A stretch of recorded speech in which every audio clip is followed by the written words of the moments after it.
સો જય માતાજી, જય શ્રી મહાકાલ, જય મહાકાળી માં બધાને. હવે કહેવાનું કે મારા મમ્મીના ઘરે ઈસનપુર જઉં છું. જ્યારે પણ હું જઉં છું ત્યારે હું મહાકાળી માતાને મસ્ત આવી જ રીતે હું ધૂપ ધુમાડા કરું છું માતાજીના મંદિરમાં, અને બહુ જ આનંદ થાય છે મને. મહાકાળી માતાનું બહુ સરસ મંદિર છે માતાજીનું મારા મમ્મીના ઘરે, કામિની માના ઘેર ઈસનપુર. અને એટલું દિલથી આનંદ થાય છે ને કે વાત જ જવા. તો બહુ જ પ્રાઉડલી ફીલ થાય છે મહાકાળી માતાની સેવા કરીને. અમે રોજ રાત્રે જાગીને મસ્ત માતાજી માટે ફૂલહાર બનાવીએ છીએ, તમે જોઈ શકો છો. માતાજીના ગરબા પણ નીચે મૂકેલા છે, જવારા પણ નીચે રોપેલા હતા, એનો પણ વિડીયો નીચે છે, વિડીયોમાં દેખાય જ છે, તમે જોઈ લો. અને માતાજીને આમ મંદિરની અંદર એટલું આમ શું કહેવાય ધૂપ આપેલું છે, જેના કારણે એટલું ધુમ્મસ થઈ ગયું, એટલું આમ ફાઇન લાગે છે ને ધૂપ માતાજીને આપતા. એટલું પ્રાઉડલી ફીલ થાય છે કે વાત જ જવા. તો guys, by the way, love you so much. અને હું બહુ જ મોટી ફેન છું, મહાકાળી માતાની બહુ મોટી ભક્ત છું. મને પોતે મહાકાળી માતા આવે છે, મને બહુ જ આનંદ થાય છે માતાજીની સેવા ચાકરી કરતા. અને આ જીવન જો માતાજીની ઉપર નિર્ભર છે મારું, માતાજી જ આપણને સેડવેન સારવે તો કેટલું સારું લાગે. માં છે તો જગતમાં બધું છે.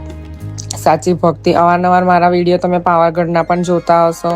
હું પાવાગઢ પણ ઘણી વાર જાઉં છું, ત્યાં માતાજીના દર્શન કરું છું સરસ મજાના.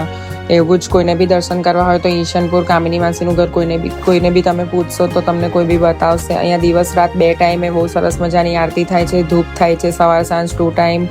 સાંજે બહુ જ બધા ભાવિ ભક્તો આવે છે, બધા નાના છોકરાઓ પણ બધા ઘણા બધા આવે છે, અને બહુ જ સારું લાગે છે. બધા સાથે મળીને માતાજીની આરતી કરીએ છીએ. પછી સાંજે જમી પરવારીને ફ્રી થઈને હું, મારી મમ્મીને અમે બધા મારા આંગણે બેસીને, મંદિરના આંગણે જ બેસીને ત્યાં આગળ મસ્ત મજાના ફૂલ લેવું તેવું લાવીને હાથથી જ અમે માળા સજાવીએ છીએ. તમે જોઈ શકો છો, હું અંદર મંદિરમાં મસ્ત ધુમાડો કરી દીધું છે, માતાજીને ધૂપ આપી દીધું છે. મંદિરની બહાર આવે હું ધૂપ આપીશ. મંદિરની બહાર કેટલું મસ્ત લાગે છે, માં લખ્યું છે મહાકાળી માં.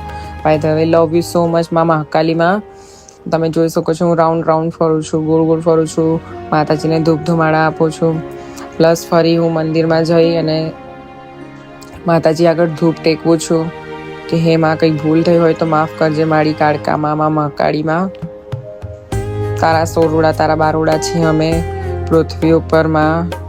અને જોઈ શકો છો, હવે સીધી હું ઉપર જઈ રહી છું, ટેરેસ ઉપર, કારણ કે સંધ્યાકાળ થઈ ગઈ હતી. એટલે હું આખા જ ઘરની અંદર ધૂપ ધુમાડા કરું છું. મારી મમ્મીનું જે ઘર છે બધી જગ્યાએ હું એમને ધૂપ આપીશ કે જ્યાંથી નેગેટિવિટી કોઈ જગ્યાએ રહી ગઈ હોય, નેગેટિવિટી હોય તો બહાર નીકળી જાય. આ જુઓ, નાની છોકરીઓ અમારી બહુ જ મસ્તી કરે છે. બાય ધ વે, અમારા બધા ઘરમાં રહે છે સદસ્યો, એ લોકોને બી ધૂપ ધુમાડા આપું છું, માતાજીના ધૂપ આપું છું. જોઈ શકો છો સિલ્વર મિરર, આની અંદર હું બહુ જ બધા ફોટોસ ક્લિક કરું છું.